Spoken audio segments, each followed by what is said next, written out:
Okay, we are back, and we're now going to start Supernatural Investigations, and we only have 30 cases here. We just finished Travel in Time, which had only 31 cases.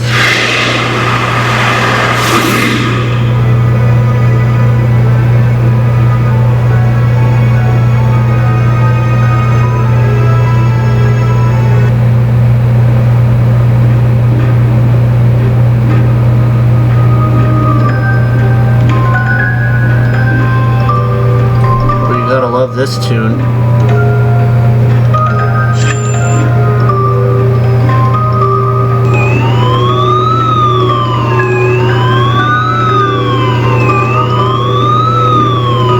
As we begin a new season.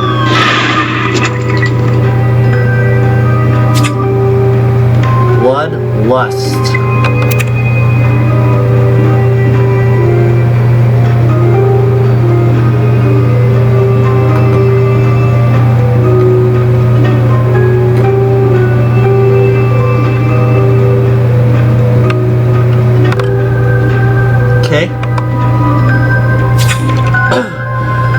Matthew, good to see you on our team of supernatural hunters. I wish we had time for proper introductions, but there's been a vampire attack at a Seattle cemetery. Glenn Harper, okay, Jacob Arrow or something like that. A vampire attack? Perfect for Matthew's first real job, if you ask me. Exactly, Matthew. Gwen here is a good hunter. She'll partner up with you for this investigation. Happy to do it. Let's hit the graveyard, Matthew. We've got a vamp to chase down.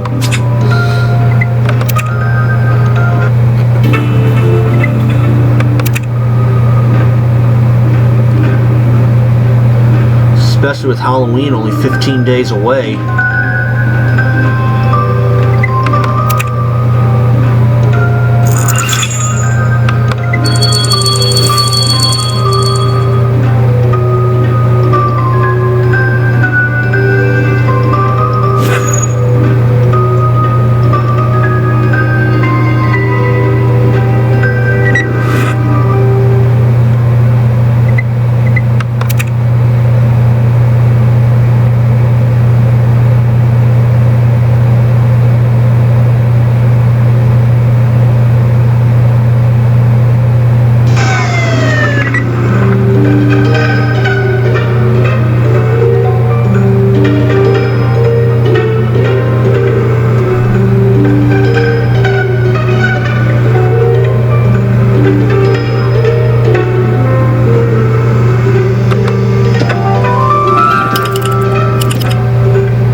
Hold on a moment, folks. Something is wrong.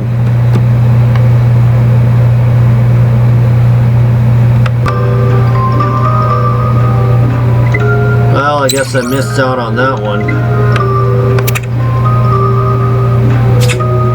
Won't even get to know who this guy is because this thing froze up on me, but oh well. I'm gonna get started, so sit tight, everybody. Okay, now I got myself up to 10 stars. So let's do this.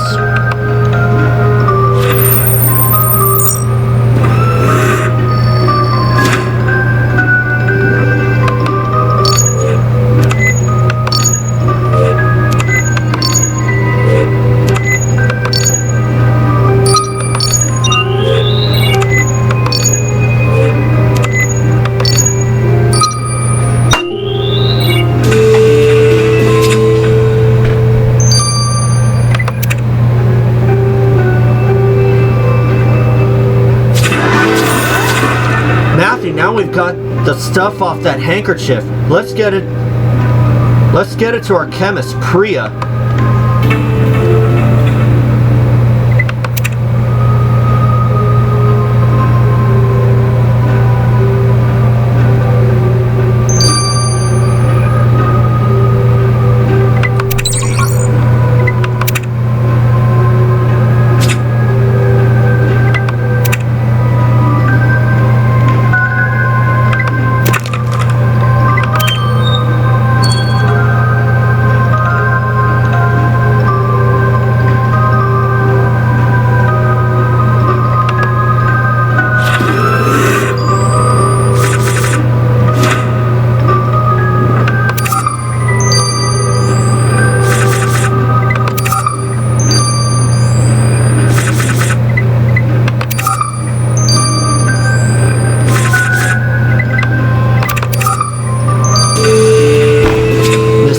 But I got it, Dr. Aculus.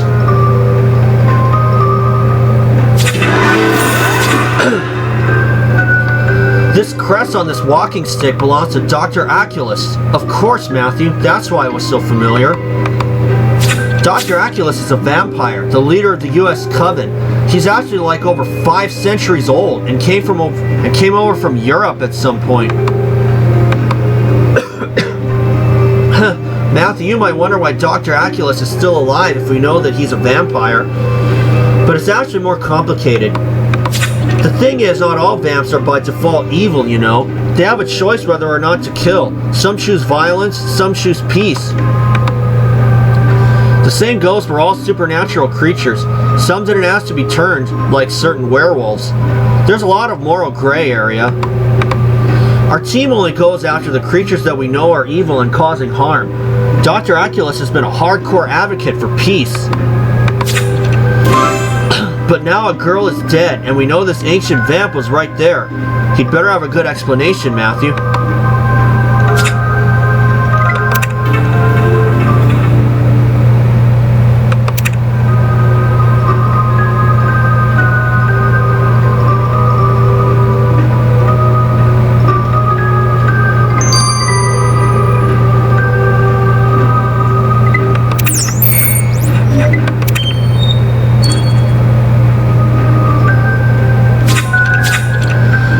Young Gwendolyn, how charming to see you again, and with a new companion. This is a social call, I hope. Not about to be paying social calls to vampires, especially not on a night when one of you has committed murder. Murder? What are these terrible tidings? Who has perished? A young girl by the name of Lucy Winters. She is not known to me, and surely you're not accusing me of this heinous deed after the toil I put into negotiating peace with your charming chief. My coven only drinks ethically sourced blood from pre-approved blood drives, and we donate some of the proceeds to hospitals. I personally have abided by every rule your enchanting chief has set. I agree to hear that some vampire would dare break the peace. But then the youth of today. In the 15th century, people respected their elders, but now young 100-year-old vampires can have no self-control. Young 100-year-old? You know what? Never mind. If you weren't committing murder, why were you out there? We found your walking stick. A vampire seeks the serenity of graves, but tonight my walk was short, for that awful nightclub at the crypt made intolerable noise. Hold on, there was a party in one of the crypts? Then we better go investigate.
Got it.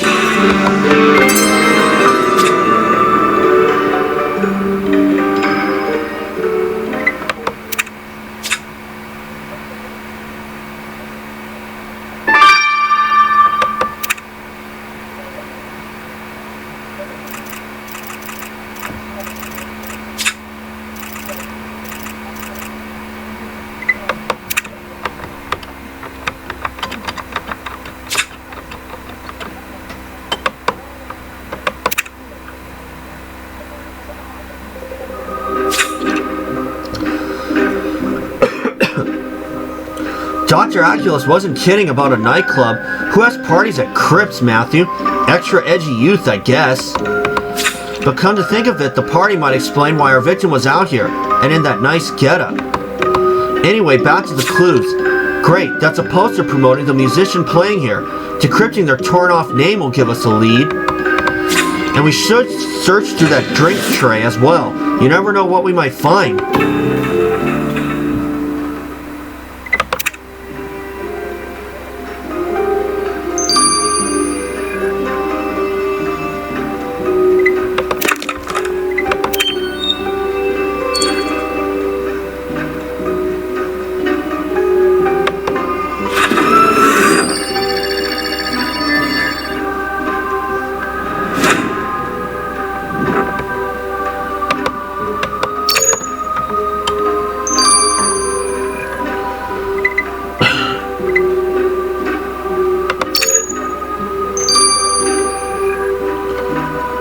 DJ Blood.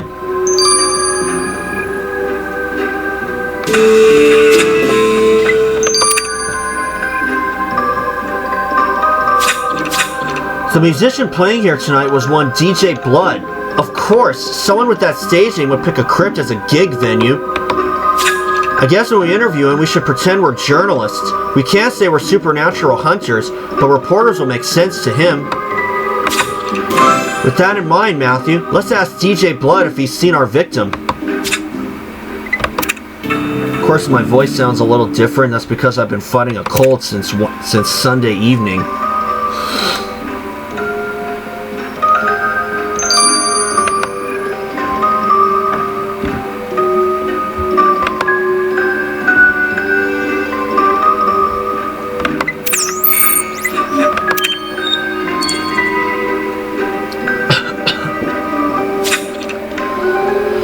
DJ Blood, we're reporters for the Sound and Hound, and we were hoping to interview you about your performance here tonight. Ah, you're covering my gig? It was wild, man. The crypt gives the exact right vibe for my songs. So meaningful. All that death and stuff. Speaking of death, one Lucy Winters was found killed just outside, at the cemetery. What? Really? Lucy Winters was a fan, man. Are you sure she didn't, like, just die of feelings? Musical ecstasy can do that to people, you know. No, she definitely died of murder. I mean, how well did you know her? As well as I know any loyal fan. She came to a lot of my gigs. Seemed to really get what my music is about, you know. The transcendent message. To about her death, I'll write a song about it. It'll go like anguish and pain. Her life went down the drain. That's beautiful. We'll leave you to it.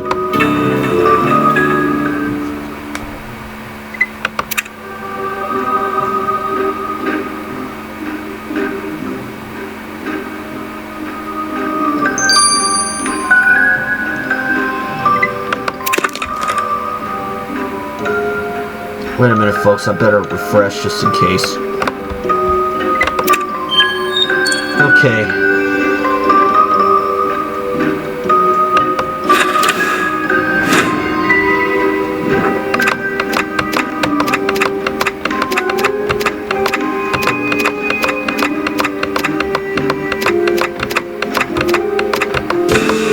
Got it. Torn photo.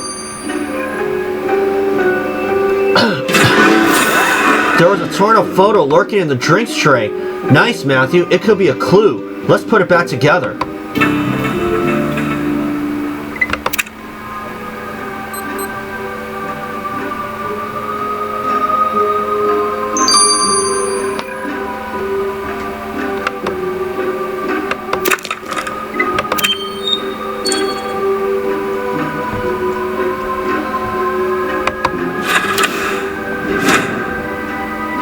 Lucy and Mina.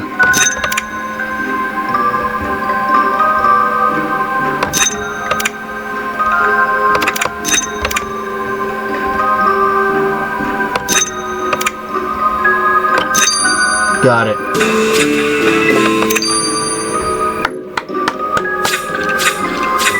Look, Matthew, that's our victim in the picture. And there's another girl with her. They look friendly. Apparently the girl's name is Mina. We should ask her about the victim. Mina Reynolds, okay. Except we can't just rock up to Mina and start talking about vampires.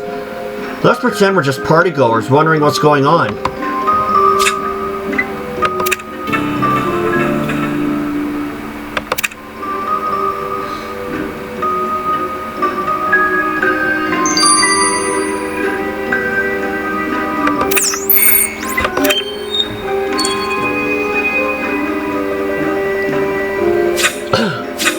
Hey, crazy party tonight, right? Also, did you hear? Apparently some girl named Lucy Winters was found dead outside. Lucy's been found... What? No. Being dead isn't what she does. She was at the party just earlier. Sounds like she went up to the cemetery at some point and was killed there. Oh man, did you know her well? Yes. Oh no, it can't have been to Luce. She was my best friend. We were close, like people who are really close. Coming to this party was Lucy's idea. She had the best ideas, though obviously coming here was a bad idea, because she's dead now. This picture's of the two of you, right? We found it. How come it was torn up? I don't know anything. Luce and I lost each other in the crowd. I didn't even get a chance to say goodbye.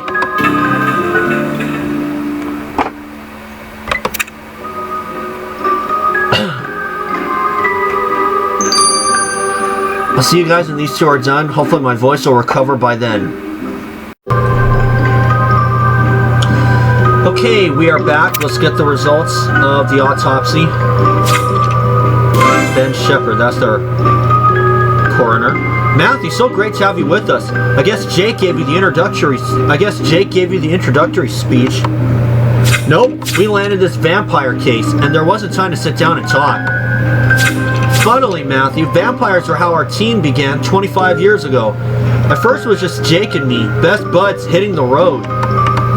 A vampire killed Jake's wife, see? That's how he and I found out they existed. We've been hunting dark creatures and saving people ever since. That's also how Jake lost his arm.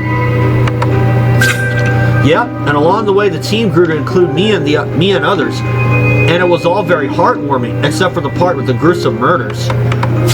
On that note, your victim is, as you expected, totally drained of blood.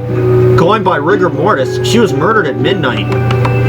Before biting the girl, the vamp tore off her necklace. There are marks where the chain pulled, so be on the lookout for that piece of jewelry. I also found some saliva left on the bite. The markers in it indicated that your vamp is allergic to garlic. It's not actually a thing for all vamps, you know, but the majority hates it, and your killer does too. Great! Matthew, our murderous vamp's aversion to garlic will soon be the least of their problems.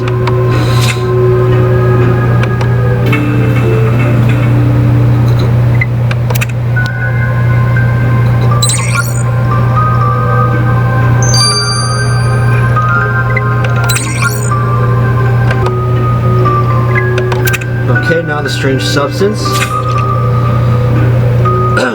Matthew, you're looking a lot more confident on your first big supernatural investigation than I did.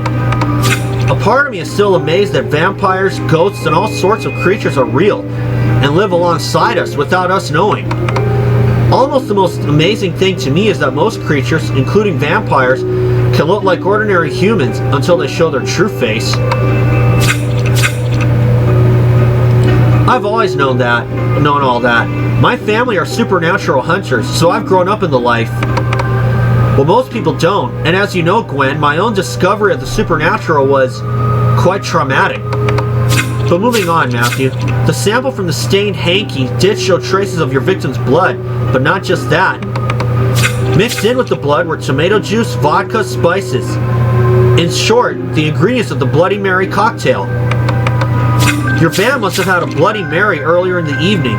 Wiping their mouth after the murder, they left traces of the drink on the hanky.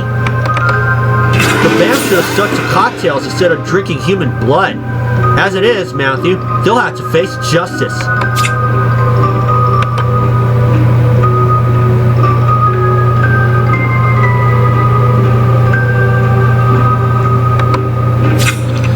Well, Matthew, this has been quite an investigation to sink our teeth into. A young woman was drained of blood by a vampire at this cemetery at midnight. We've placed the vampire coven leader on the scene, but he claims to be a totally innocent 500-year-old, just taking his old bones for a walk. Dr. Aculus has a point. In a way, it's surprising a vamp would dare kill, knowing that supernatural hunters are just around the corner. In their youth, the chief and our medic Ben hunted vamps nearly to extinction, and vamps have been on their best behavior since. I mean, they're vampires, so their best is not, like, amazing, but lately they've been sticking to ethically sourced blood, and no one died. I guess someone just felt extra bitey, and I just heard, death has claimed my beloved. My life is meaningless without her. I wish I could end it right now. Yikes. We're gonna have to save that dude when we come back. So don't go anywhere.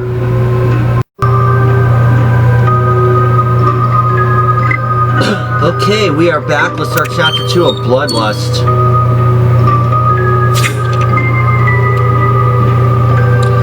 Matthew, this has been quite an investigation to sink our teeth into. A young woman was drained of blood by a vampire at this cemetery at midnight. The victim was out here in the first place because of a party at a crypt, because that's apparently a thing. Given that vampires can look exactly like normal humans until they show their true face, literally anyone might be the culprit. We need to know which vamp would dare... I just heard, death has claimed my beloved. My life is meaningless without her. I wish I could end it right now. That's where we last left off on. Whoa, hold up. Put down that knife and let's talk calmly, alright? Like, start by explaining who you are. My name is Eric, but Lucy called me her forbidden love. And now she's dead, so she'll speak the words to me no more. Oh no. How sad. Tragic love stories always go to my heart. I've heard some reporters were asking about her death. Was it you? Yes, Eric, and it would be very helpful if you could tell Matthew and me more about Lucy.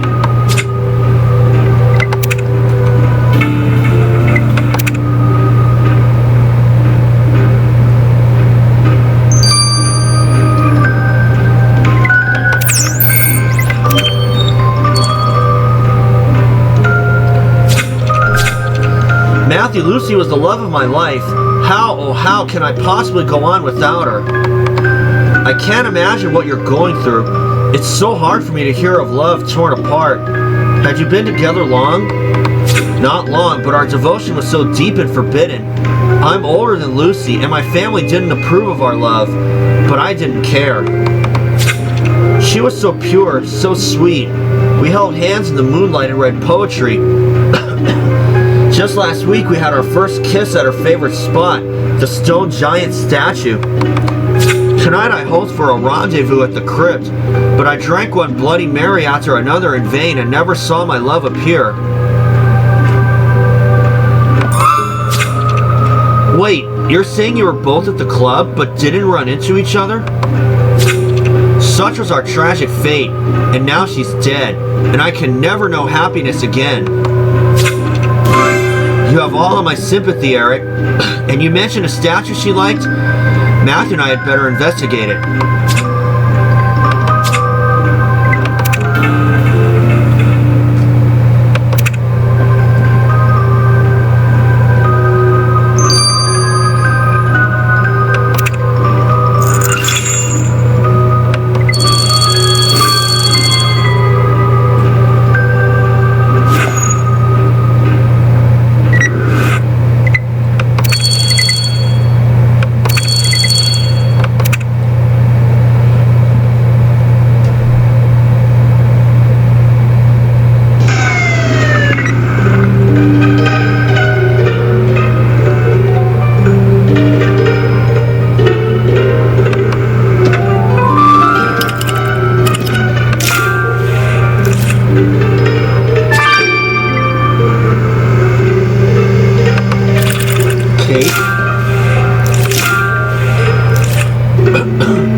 getting over this damn cold of mine.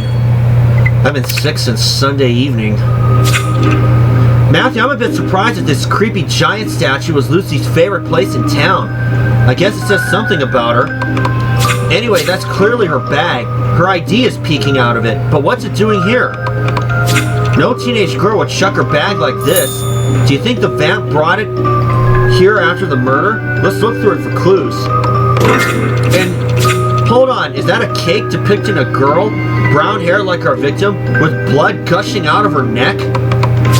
We better gather up a sample of those flakes on the cake's packaging to see who made this gruesome gâteau.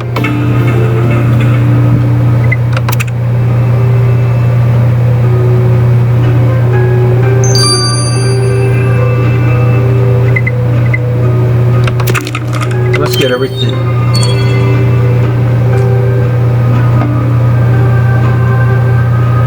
Let's get everything out of the way.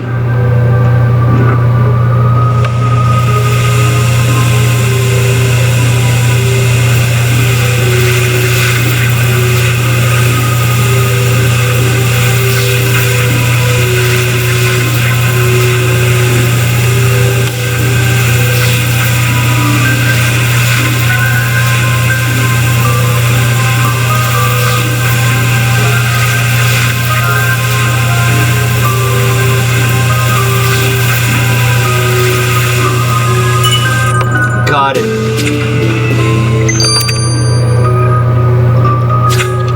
Alright, Matthew, let's put the flakes in this cake under the microscope and learn who wished the victim harm.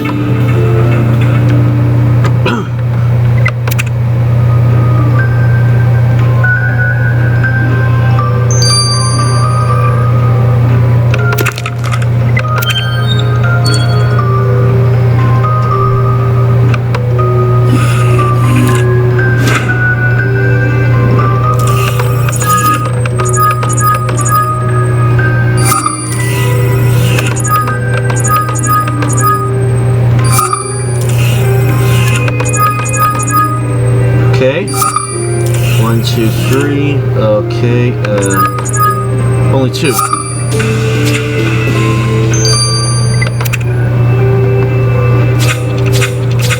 The flakes from that aggressive cake are apparently from purple nail polish. Well spotted, Matthew. The shade exactly matches the varnish that Mina was wearing. So the victim's best friend is the one who made this cake showing her death? Way to spit at the sacred bonds of friendship. Let's ask Mina about this.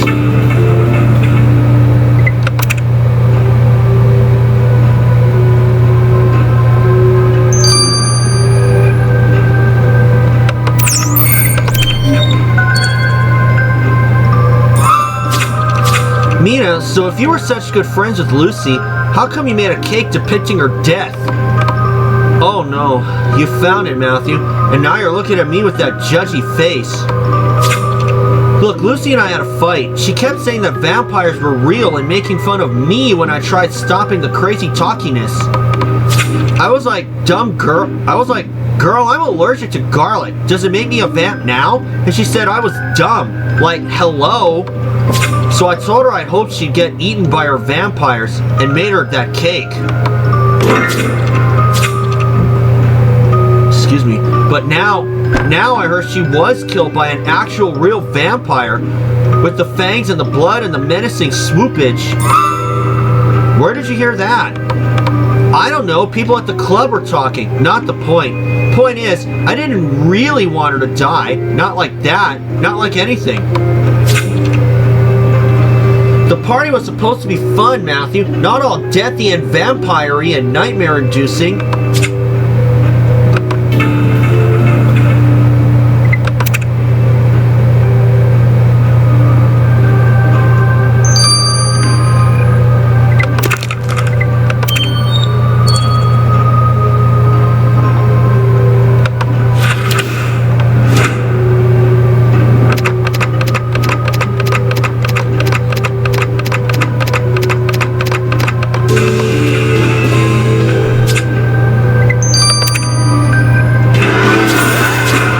That note seems like the most interesting thing in the victim's handbag.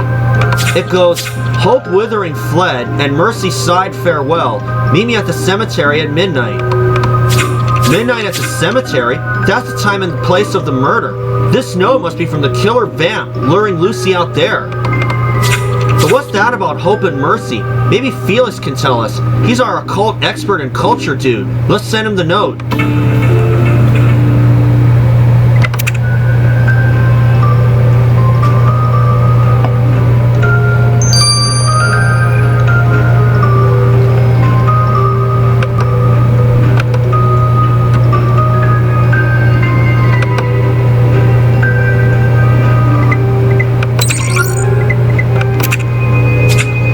Hours. I'll see you guys when this is finished. So for now, this is Matthew. I'll see you again soon.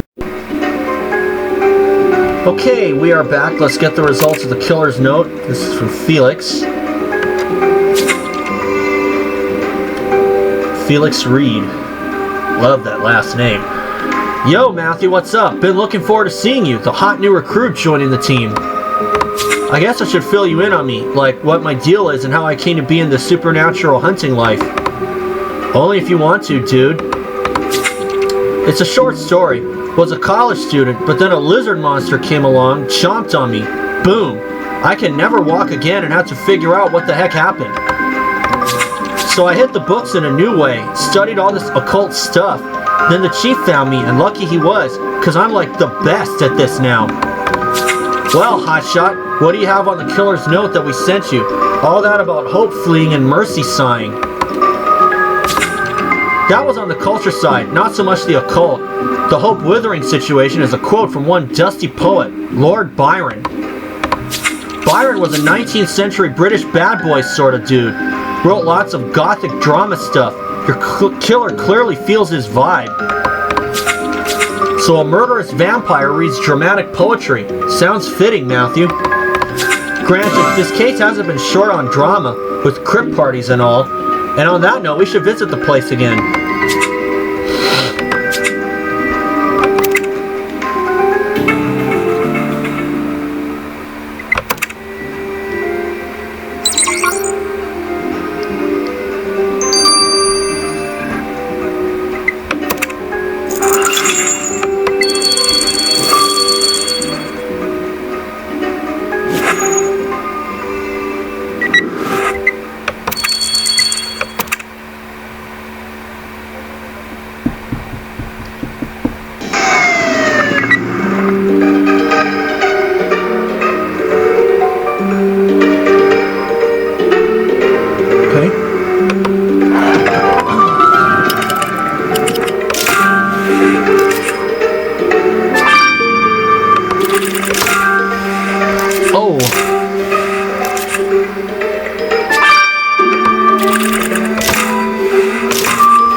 There we go.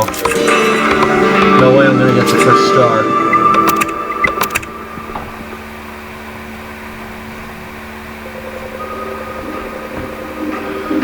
Is that a bat? Urgh. Matthew, get it off me. I hate bats. Urgh. The flying menace is contained. But you're right. It's wearing a medallion. That's not normal bat behavior.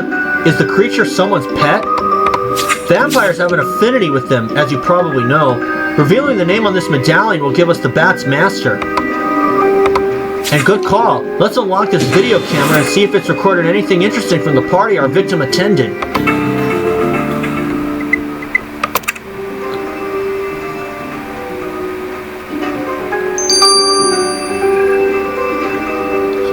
Moment, folks.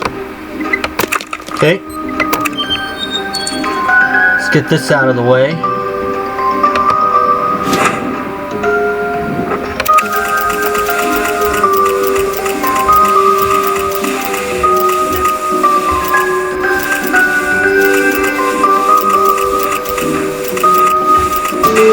Roxanne Vega.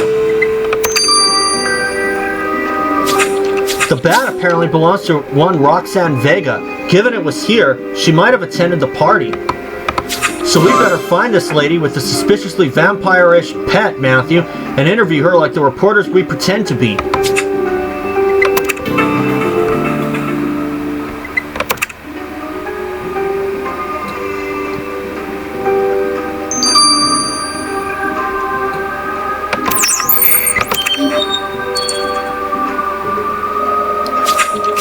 Miss Vega, we'd like to ask a few questions about the party tonight. As you might know, one of the attendees died. Yes, I heard. Unfortunate. I didn't know the girl, but it's quite selfish of her to die just as we were having such a fun time. You, though, you look unusually attractive for reporters. Can I invite you for a nice Bloody Mary, whatever your names are? Oh, I'm Gwen, and that's Matthew, but we're not, we can't drink on the job. Thanks for the offer, though. We actually found your pet, which is pretty unusual, so we were wondering what the story is with that, given how the victim died. Oh, how precious. Do you mean you're buying into the ridiculous rumors that the girl was killed by a vampire? Do you suspect me of being one? Sometimes a bat is just a bat, Matthew, and a crypt is just a fun place for a party. I've been called a vamp before, but the men who said it enjoyed themselves in the end, and so could you, if you change your mind about that drink.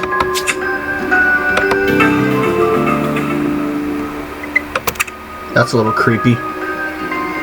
But then again, Halloween is around the corner.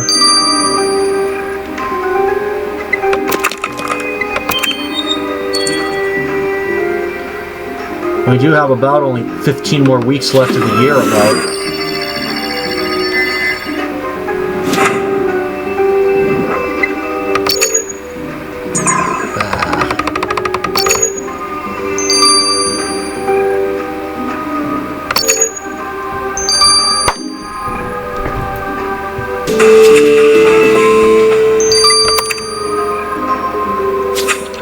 Great, Matthew. Let's get the video camera to our tech expert, Hope. She's an enigmatic cookie, but I hope you like her. Hope you'll like her.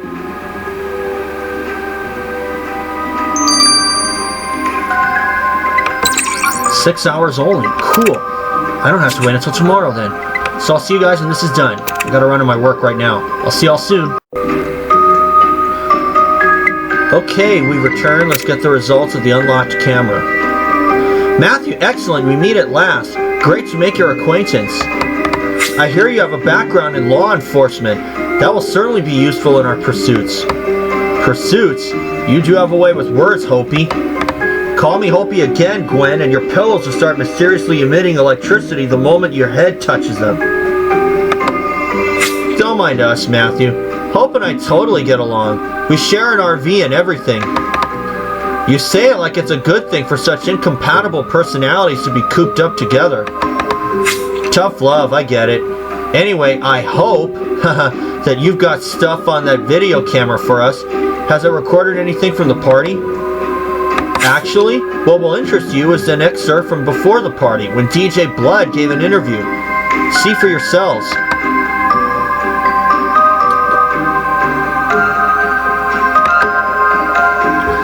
So, DJ Blood, you have a pretty rabid fan base. I don't like to badmouth my fans, but yeah, things can get intense. The music, it disturbs something in their souls, you know. Is it true that you had to get a restraining order against a fan? According to our sources, it was some girl named Lucy who... Oh, that. Well, I don't much like talking about it. Let me instead tell you about my new album, Agonizing Symphonies.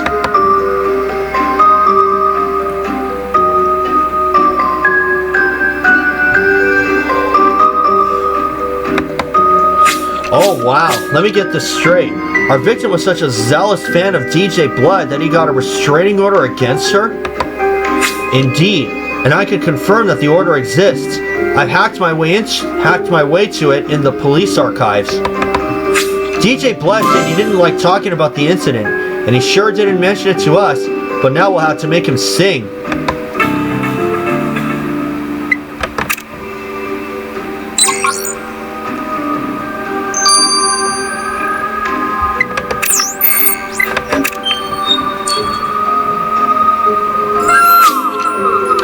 Like a delicious Bloody Mary, she wore a robe of spice and death. DJ Blood? Sorry to interrupt, but we've got to talk to you about Lucy Winters. The song I'm composing is about her. I'll call it Bloody Lucy. What do you think, Matthew? Deep, isn't it? We think it's pretty odd of you to be making music about a girl against whom you filed a restraining order recently. I always sublimate my suffering into art. I wrote a song about my garlic allergy once too. Music traverses this plane of torment. Alright, but tell us the truth about what happened between you and Lucy. She was too intense a fan, I take it? Well, the girl did send me a lot of letters and follow me places, and then broke into my house. After that, I took action. But I knew she couldn't help herself. I write the sort of sound that really shakes people up. It spoke too loud to her, man. It's like Byron said, music's in all things. Everything comes down to music, including her going crazy town on me. I didn't blame her.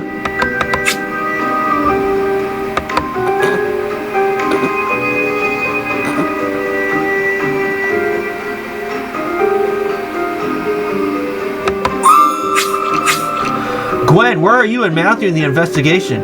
Have you found the murdering vampire yet? Nope, we found a lady who has a bat for a pet though, so that's unusual. And we've met the victim's boyfriend. He seems horribly caught up about her death, the poor thing. Gwen, we've talked about cases like this. Any one of these suspects could secretly be a vampire.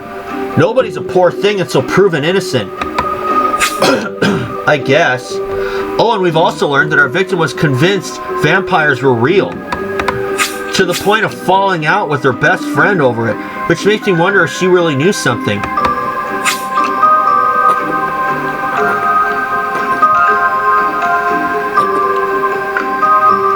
Maybe she did. But we have a bigger problem now. A whole crowd of people at the cemetery are shouting about vampires. We're about to have mass panic on our hands.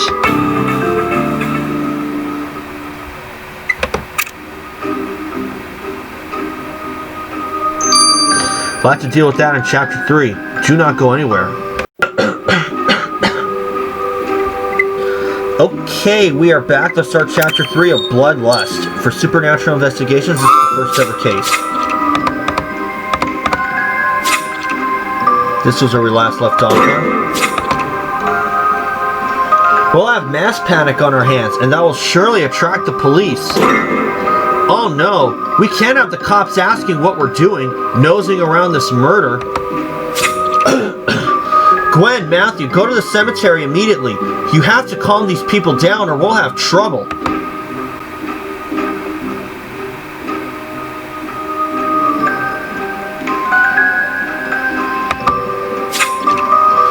Vampires. Vampires are real. We're all gonna die. A girl already died, they say. We could be next. Of course, this one here looks like the school teacher from Pacific Bay. Hey, nobody's going to die. Look, it's true there's been an unfortunate incident tonight, and it's being investigated, but there's nothing supernatural about it. How do you know? And who the heck are you? You want to know who we are? We're rational people, like you. We all know that vampires don't exist, right?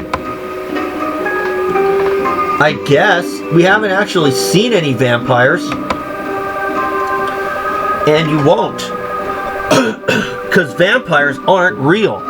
Now let's all stop making a ruckus at the cemetery. It's disrespectful, if nothing else. Oh, alright. Phew! Matthew, they're gone. You know, I always feel bad about lying to civilians about supernatural stuff. But you saw how panicked they were, and it was only a matter of time before someone called the police, and then we'd be in hot water. Anyway, good point. We should check that the crowd hasn't trampled any remaining evidence of the murder. Let's look around.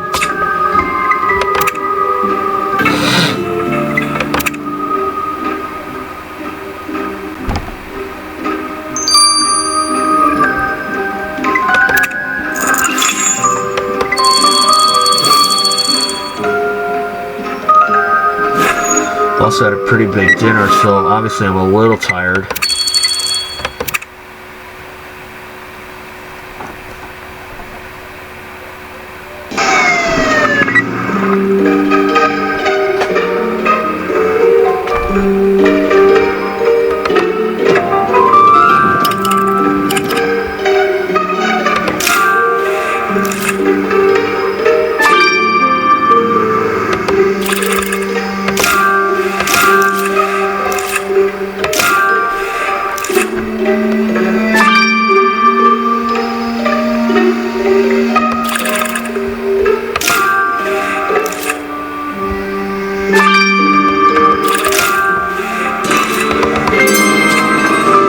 got the first star.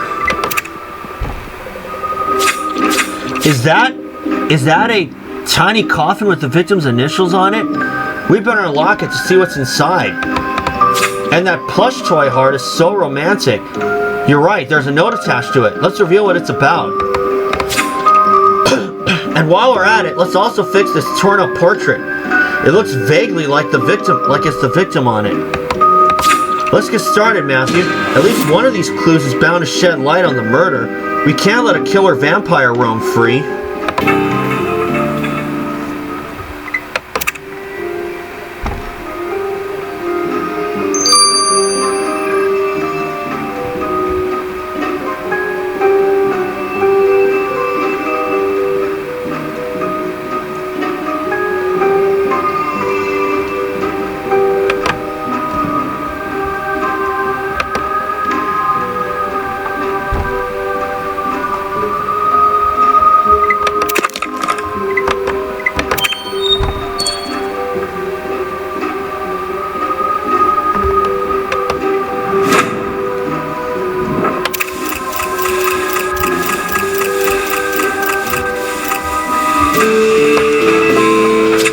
Stop sending me gifts, Eric. We're done. Matthew, the note on that plush heart says, "Stop sending me gifts, Eric. We're done." Hold on, Eric. That's our victim's boyfriend. Or he said he was her boyfriend. Sounds like they're actually broken up. He lied to us, and about something as important as love. But of course he could be lying about bigger things if he's the vampire we're after. One thing is clear, we must talk to Eric again.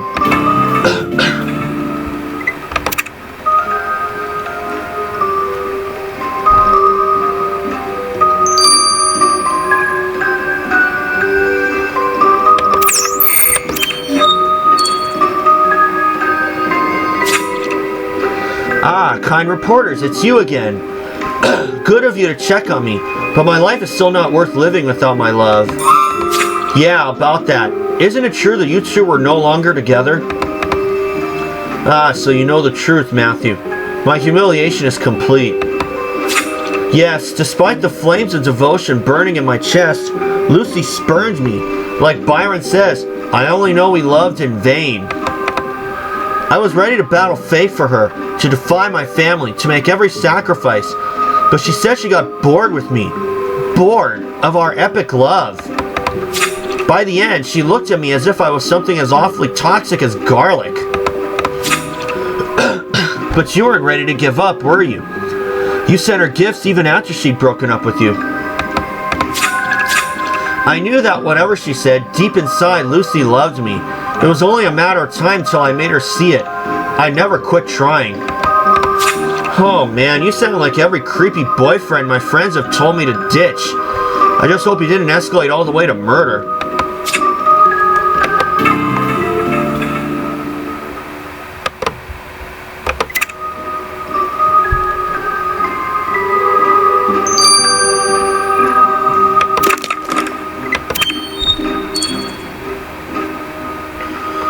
Right after this, I better go home and sleep.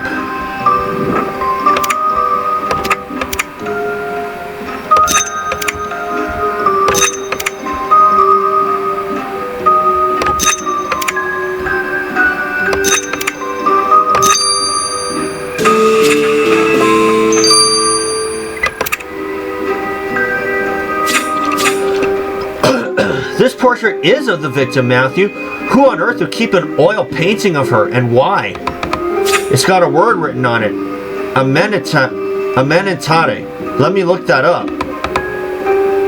Oh, amenitare means threat in Romanian, and we know one undead person for whom Romania has is an ancestral land.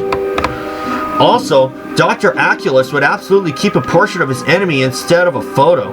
His grasp of modern technology really isn't that great. Earlier, Dr. Aculus made it sound like he didn't even know the victim. He better explain what's going on here.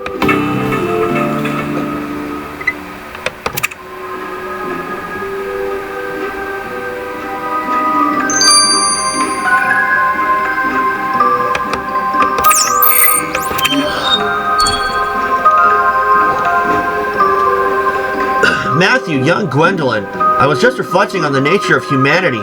It is so beautiful and fragile. Ominous to hear you brooding about that, given our latest discoveries. In what way was Lucy Winters a threat to you? So it has come to this. I agree that any action of mine could bring your suspicion on me, my hunter friends. Here is the story. The young maiden somehow learned that we vampires were real. Her gaze penetrated the shadows in which we hide. Wait, how do you know she knew? No matter how I knew, it was enough that she found out. A human who divines our secret is a danger to us, for we do not wish to be seen.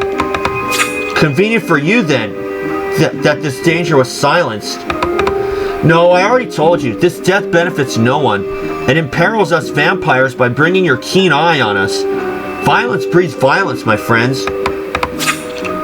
Now I shall leave you to seek the comfort of a restorative Bloody Mary. This night has left me weary.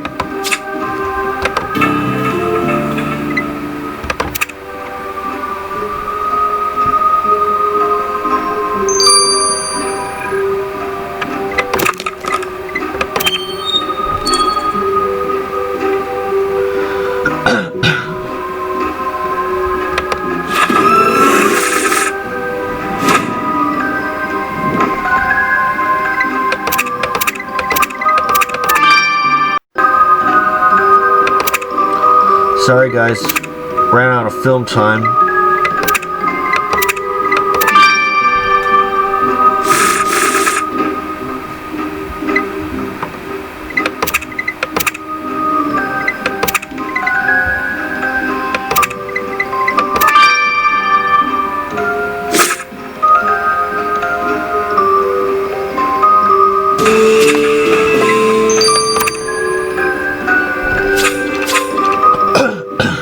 Matthew, the plot thickens. The tiny coffin with the victim's initials on it contains some white powder. Priya will tell us what the powder is, and then maybe something will make sense.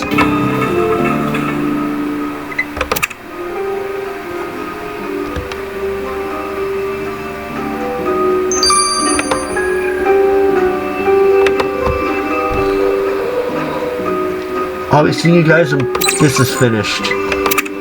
I'll see y'all soon.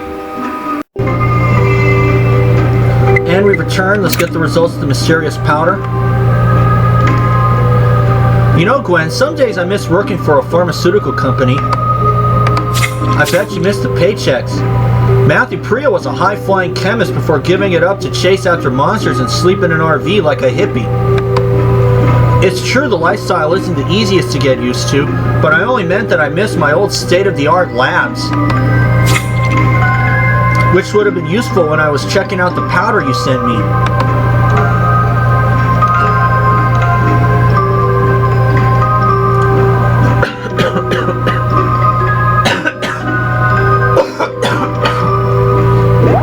Why? Did it turn out to be Trixie? You could say that. I quickly identified that the powder was a drug of some sort, but narrowing it down took time. I managed it though. The stuff is euphoria, a party drug that's popular lately. Taking it gives you a hit of energy.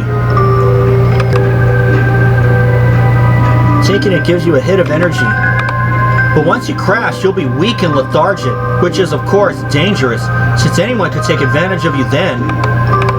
Great. Any idea of how our victim got mixed up with this drug? I would assume that she was given or sold some, and I can tell you who the distributor is. You see, euphoria has been appearing at parties all along the West Coast, and it's linked to Roxanne Vega's name. Hold on, our shady potentially vamp lady was peddling drugs to the victim? We'll need a good long talk with her about that.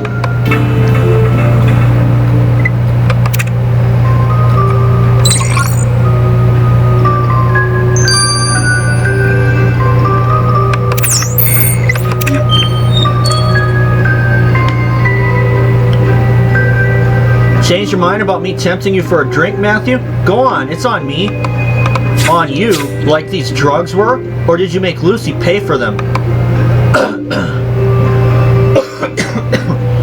Drugs? Why are you asking me about drugs, Matthew?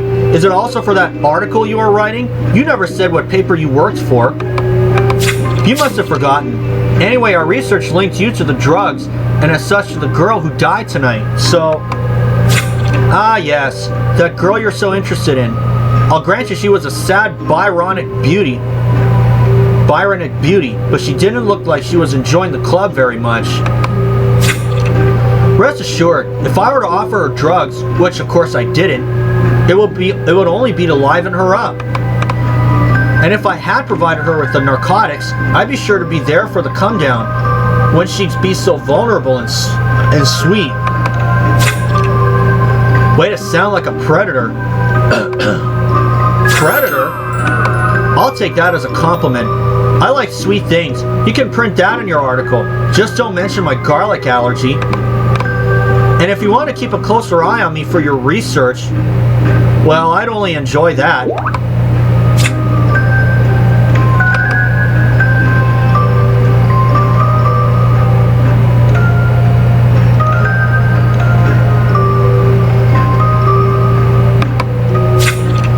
Well, Matthew, our victim had a busy life before a vamp ended it for her. Apparently she really had somehow learned that vampires were real. Even Dr. Aculus was convinced of it and didn't like it. With the supernatural excitement in her life, maybe it's not surprising that she found her boyfriend boring and ditched him. And she may have turned to party drugs, or maybe they were pushed on her by someone who wanted to take advantage of her. One of our suspects is the vampire who killed her, even if we don't yet know why, but the answers aren't far. Let's return to the place where we know the killer's dumped evidence before, the Stone Giant. It's time to wrap this up.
Well, we got it.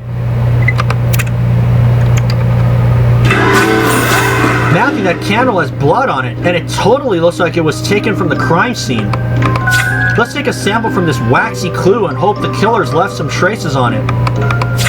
And good eye, something could have been thrown in that flower pot. We better look through it. Matthew, we're closing in on our murderous vamp, and they won't like the stakes.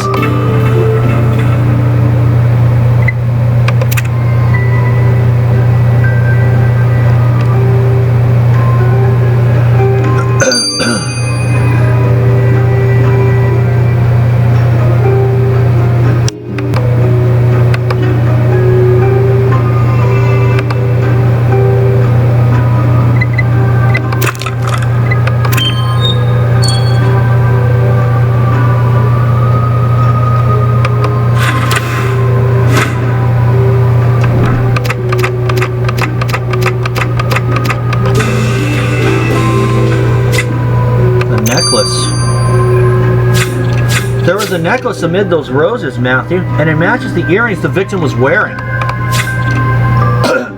You're right. Ben told us to be on the lookout for a necklace.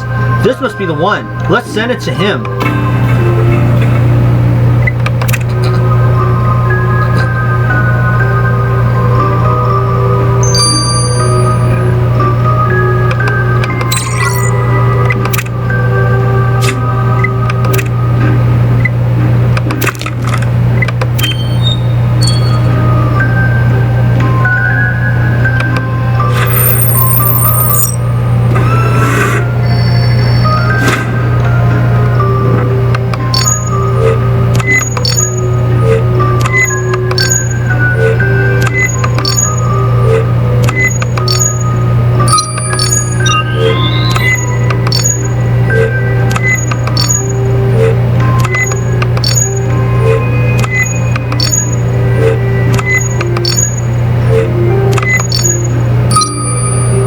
Got it.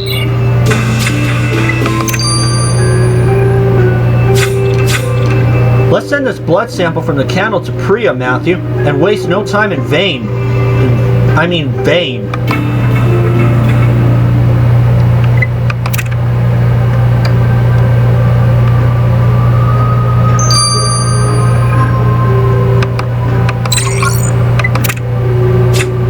And I'll see you guys when these are finished. I'll see y'all soon. And we've returned. Let's get the results of the necklace first from Ben. I have to ask, Matthew, have you and Gwen stopped even for a moment in the investigation to take a nap or something? Night shifts are hard on the body. This isn't the time for naps, Ben. None of you are taking care of yourselves on this team. Bad diet, no sleep, injuries, you name it. My hands are always full with you lot. Speaking of injuries, was this the necklace the vamp tore out the victim before chomping down on her? Fine. Yes, it was. Bits of the girl's skin are still on it. Also, there were leather fragments caught between the links in the necklace. Your victim didn't wear any, so your killer must. Great. We're really getting somewhere. Our leather-clad killer vamp won't know what hit them.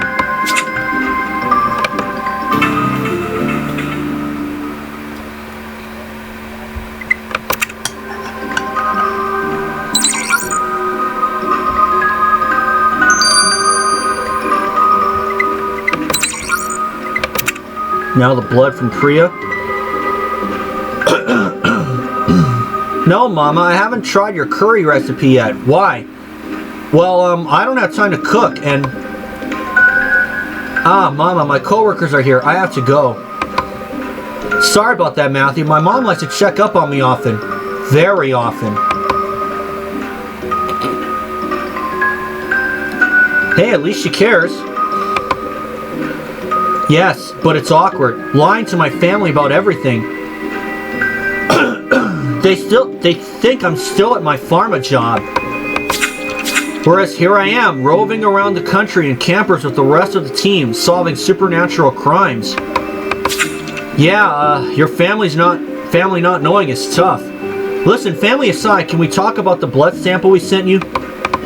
Of course. Sorry, I know you're in a hurry. The blood matches your victim, but that's not all I've got for you. There was a second set of DNA left in the sample, and it belongs to a man, which you can be sure your killer is. So the vampire who killed our victim was a man? He'll have to face the consequences like one too. Alright, Matthew, let's go unmask the vamp who murdered Lucy Winters. Stakes at the ready.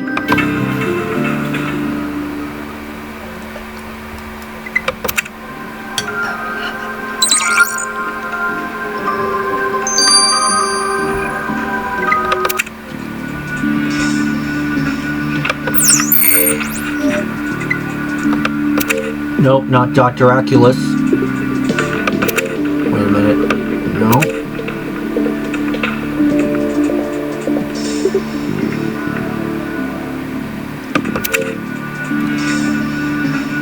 Okay, that's leather.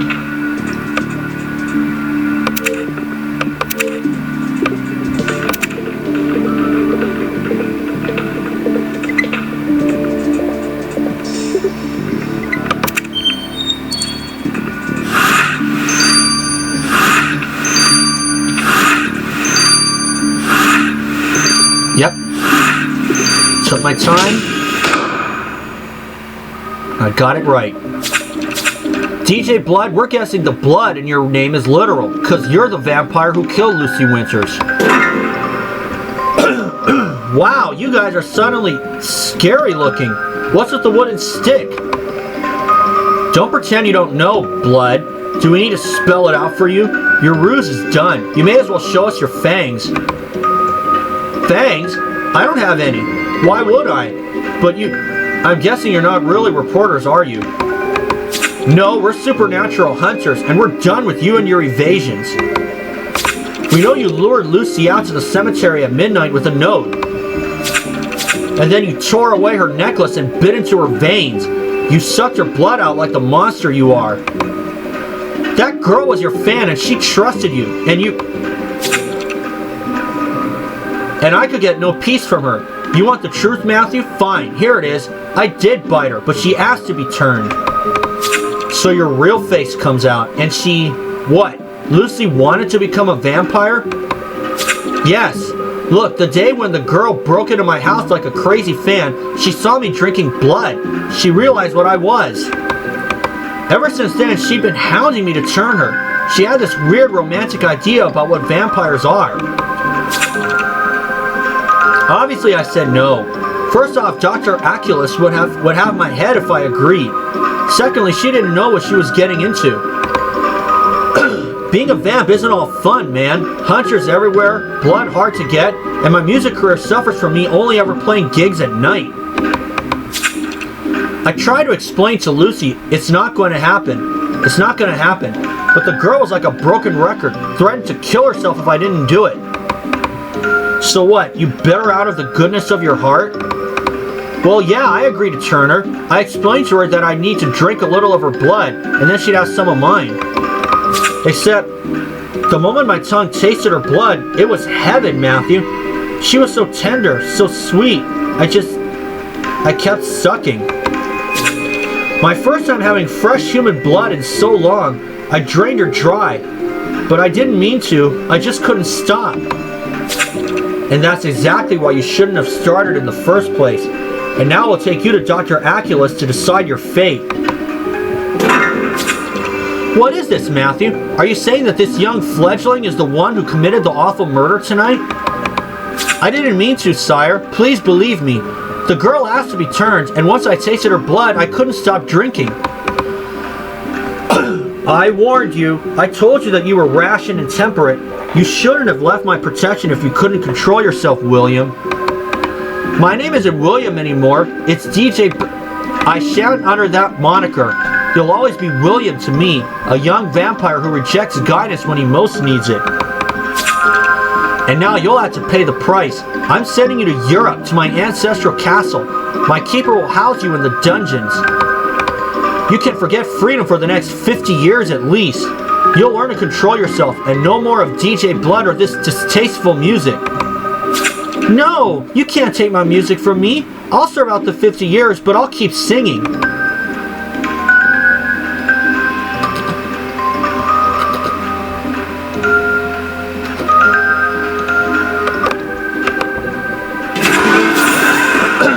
Matthew, congratulations on your first big supernatural investigation, well wrapped up.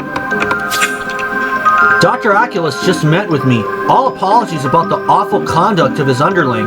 Assures me it won't happen again. Is he, like, sincere? As sincere as vampires ever are. Dr. Aculus clearly wasn't happy we found the killer before he did. Likes minimal hunter involvement, that one. Well, I like minimal vampire involvement.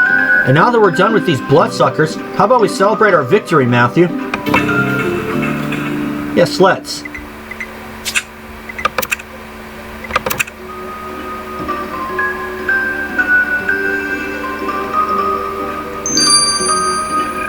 And we'll see you guys for a Taste of Blood 1-5. Okay, we are back. Let's start a Taste of Blood 1-5. Matthew, you handled yourself really well on your first big supernatural investigation. It's all in a day's work, Chief. And now that the work's done, Matthew, I just have to tell you about the super hot guy that I saw. You and your romances, Gwen. Be sure they don't lead you into trouble. Actually, before you two go, I was hoping to talk to Matthew about something, an important something. Really, we should have had this conversation earlier, but I didn't know how to start. Now there are no more excuses to delay. I know what you want to tell Matthew, Priya, and I'll come with you to explain. And then you can have your fun, Gwen.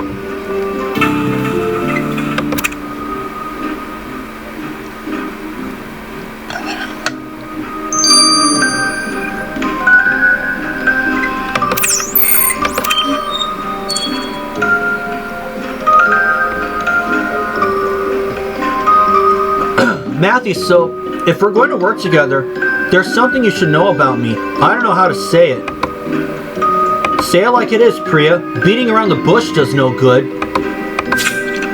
The truth is, Matthew, I'm a werewolf.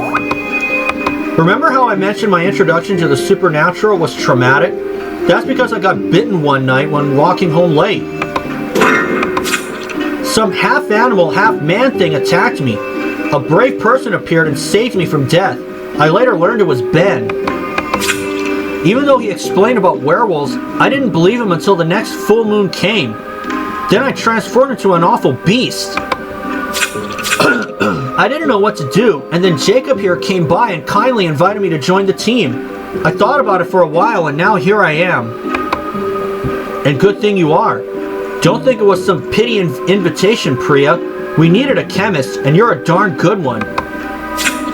So you're a werewolf. It's not the end of the world. We keep you secured on full moons, that's all. You're so pragmatic, Chief. It helps. And I'm glad you know the truth about me now, Matthew. I see we're getting into mushy sentiment. You two can do that without me.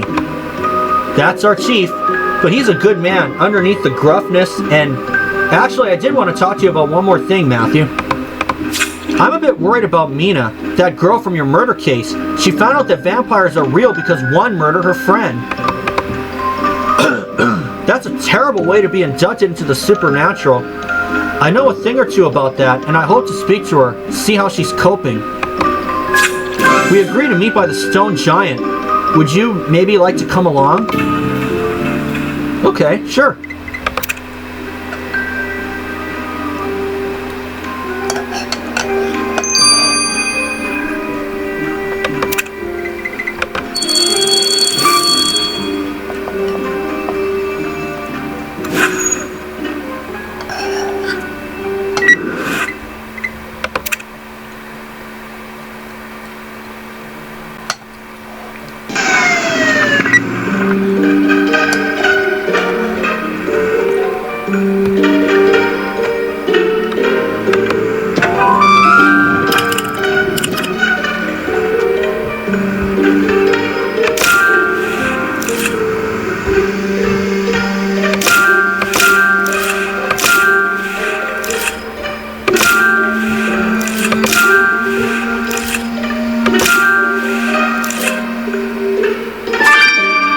Pieces.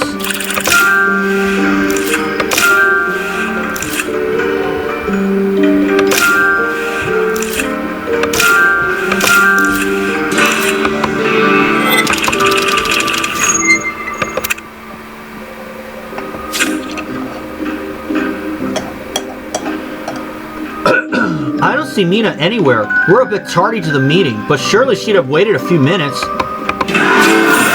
Oh, well caught, Matthew. That broken phone looks pink and girly. Could it be hers? Let's put it back together.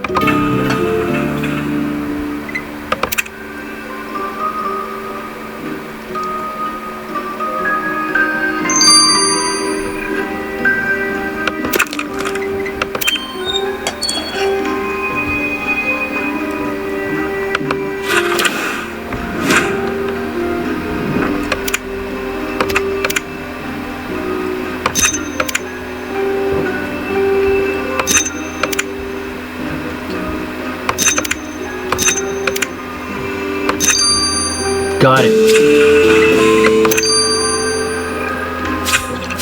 That phone has a picture of Mina on the lock screen, so it is hers. Oh dear, Matthew, what could have happened? Maybe Hope can tell us if we send the phone to her.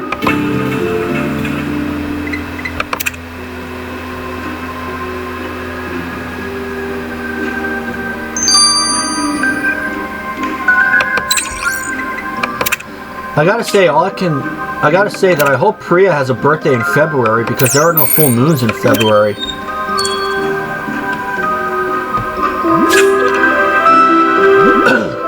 Matthew, so while we were investigating the case, I happened to see this hunky guy. He was striking, so dark and cool. I didn't mention anything at the time because we had a job to do, but now I really want to find him. I've had quite a few bad romances before, and it's pretty hard to connect with people when you're always on the move like we are. But I'm not giving up on love. I believe in it, and this guy could be the one at last. I saw him at the Crypt Club. Hopefully he's still there. I'll front the money for the cab.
Got it.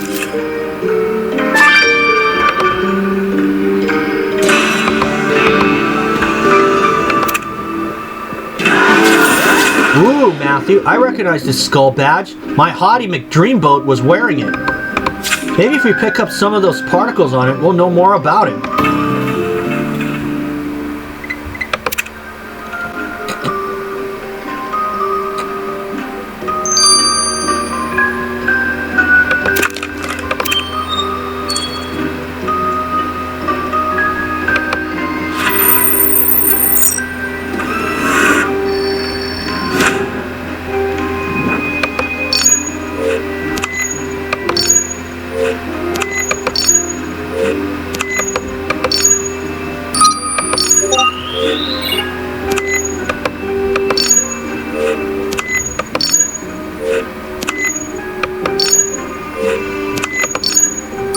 Got it.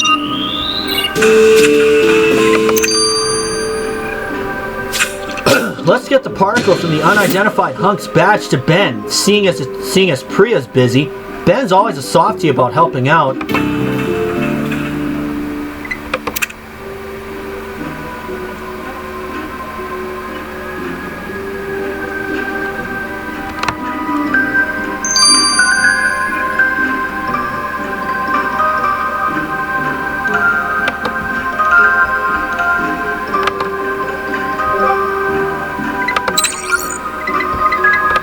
I'll see you guys when these two are finished. So for now, this is Matthew. I'll see you soon. And as Halloween draws closer, welcome back, folks. It's now time to get the results of the particles from Ben. Gwen, girl, have you considered taking up hobbies that don't involve dating? Like knitting would be fun, maybe? What? No. Where is this coming from? And have you checked the particles from the badge my unknown but very hot man wore? I have. But maybe we can forget the whole thing and... Uh-oh, you found out something bad, haven't you? What were those particles?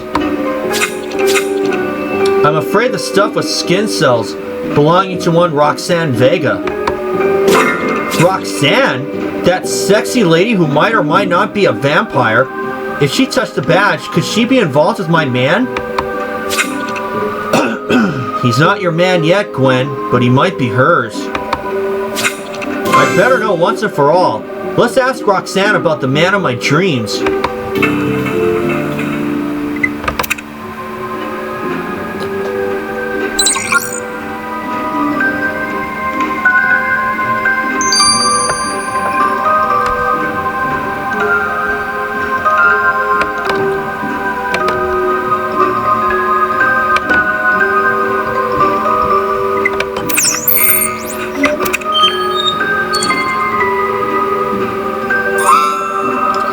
Hey again, Roxanne. So, not that I want to pry into your affairs, but are you seeing anyone at the moment?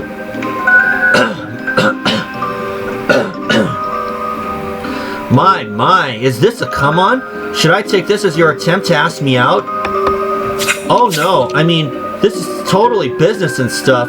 Just, we're looking for the owner of this badge, and it seems you know him, so... Of course I know him. That's Pierce Cromwell. He'll be glad to know you found a silly trinket. Pierce? Matthew, that's such a strong, manly name. Wait, do you have a crush on him? And you thought I was dating him, didn't you? Oh my, I haven't laughed this hard in ages.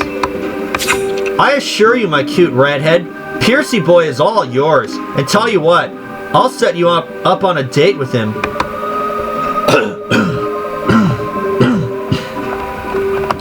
You'd do that? Thank you, Roxanne. Here, let me get you and Matthew some munchies for your help. Cool. Ooh. Matthew, I know Roxanne is a slippery customer, but she can't be all bad because she really did give my number to Pierce. He's already texted me for a date. We're meeting at the cemetery soon. Yeah, I know. One meeting there didn't go well tonight, but this will be totally different. Still, I better ask you to come with me to the cemetery just in case. Only until we see Pierce, I'm sure he'll be a sweetie. Only until we see Pierce. I'm sure he'll be a sweetie. I had to repeat that one.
Got it.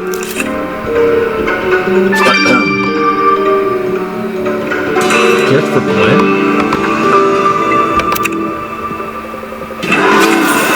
No sign of Pierce yet, Matthew. But look, that's a box with my name on it. Could he have left it? Let's open it.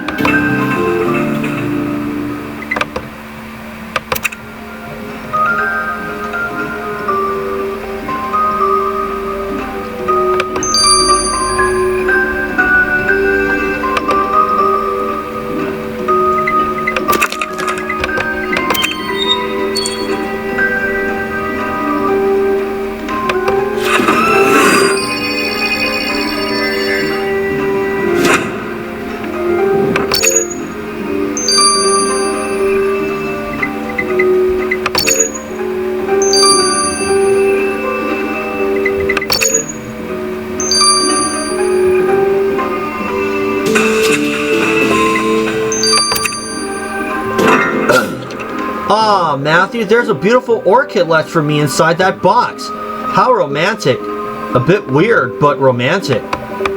I'm glad you liked it. It felt right for our first meeting. Pierce! Oh, it's you. Yes, it's me.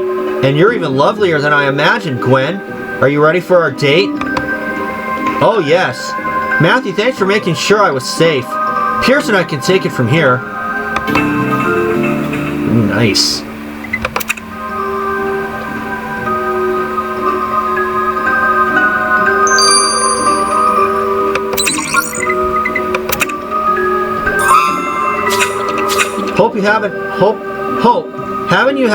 Have you had time to look at Mina's phone? Any clue why it ended up broken or where she is now? Well, the phone mostly contained the records of a painfully ordinary girl's life. All petty dramas and school worries. But the last photograph on the phone's camera was telling. It must have been taken accidentally when the device fell or was torn from her hands. And the only thing you can see on the image, Matthew, is a pair of glowing vampire eyes. Oh no! Do you mean that a vampire has attacked Mina? It does appear so. There have been no reports of victims matching her description, but she's missing and I can't locate her anywhere. This is the second vampire attack of the night, but the perpetrator of the first crime is in custody. And Dr. Aculus swore it wouldn't happen again. Oh well, if a vampire said so, it must be true. Come on, Priya, we can't trust him. Not everyone's supernatural is automatically evil. I have to believe that. My apologies. I didn't mean to offend your werewolf sensibilities. Just, Dr. Aculus will always protect his own, you know. I guess so. Anyway, Matthew, there's nothing to do but confront him directly.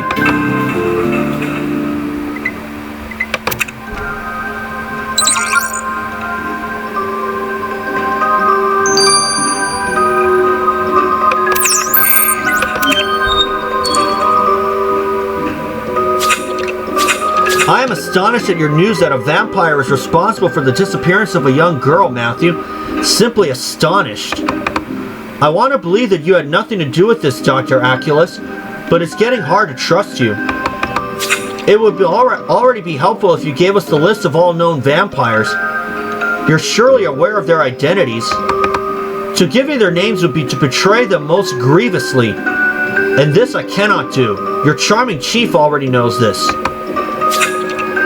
But I pledge my help to you and will do what I can to find the girl. Please take this as a token of my entirely benign intentions. His entirely benign intentions, my foot. Talking to Dr. Aculus got us nowhere. Maybe he really is involved in Mina's disappearance somehow. Either way, fingers crossed that Hope will find a new lead for us. She's pulled off tech miracles before. We'll just have to wait, Matthew.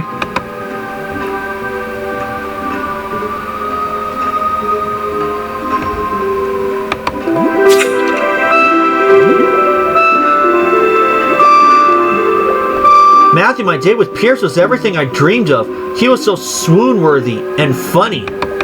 I'm glad you had a good time, Gwen, but, aren't you getting a bit too invested too fast again? No. This time won't be like all the others. Pierce and I are meant to be. I can feel it. If you say so. Well, meanwhile, we've got vampire trouble again. It seems Mina Reynolds is attacked by one. Vampires are playing with fire if they think they can cross us again. Do you have any leads on the girl? We do now. I traced a signal from her phone to her smartwatch. The ping came from a forest in Oregon. That's where Mina is.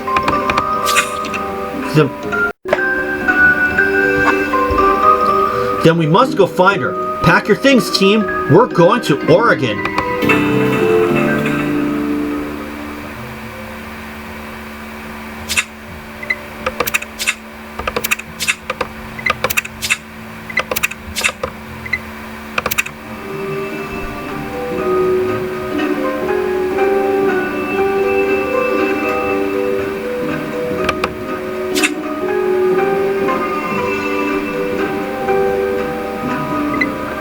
None of these I want.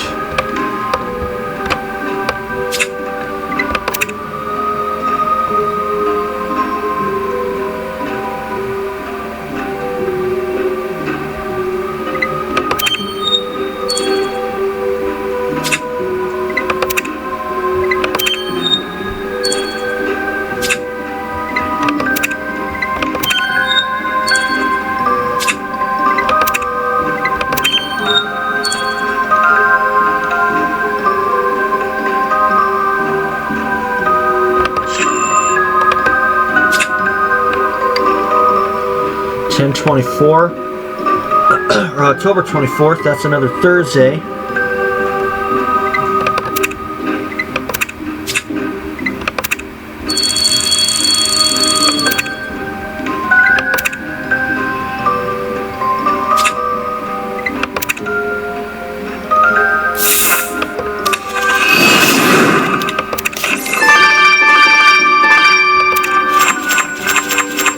Guaranteed 5 new ones.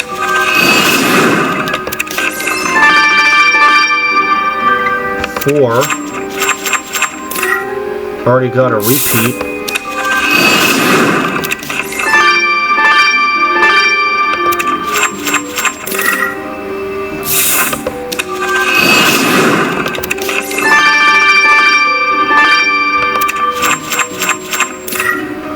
4 new ones. Didn't get as much as I was hoping I would.